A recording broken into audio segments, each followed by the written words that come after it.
siyang nakakapighati at nakakagalit na damdamin ngayon ang umuusbong sa aming komunidad dating sa mga sitwasyon na ito.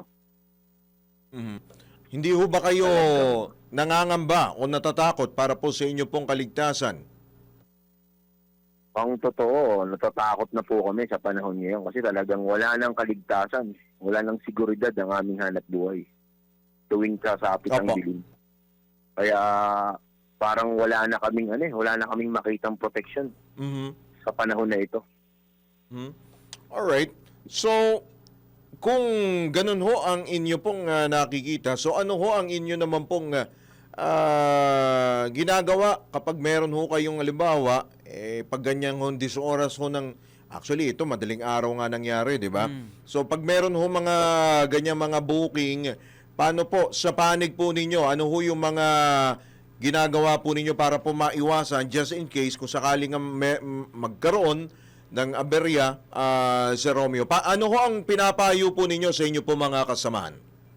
Noon pa naman ang payo ko na sa aming samahan, magkaroon talaga ng group chat, magkaroon ng GPS location para kung sakaling medyo hindi maganda yung lokasyon o kalangan sila sa lokasyon, malaman ng kapwa rider nila sa grupo.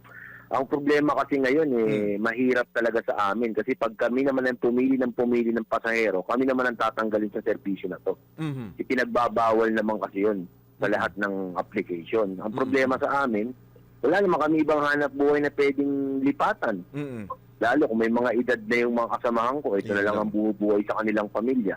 Mhm. Ang payo na lang naman namin dyan, maging vigilant na lang. Bantayan na lang talaga ang mga pasahero nila. Mhm. Na later on, umisa nga, naglagay na ng note sa likod ng helmet niya na huwag siyang saktan. Oo. Dahil buntis ang asawa niya. Talagang nakikiusap na lang. Wala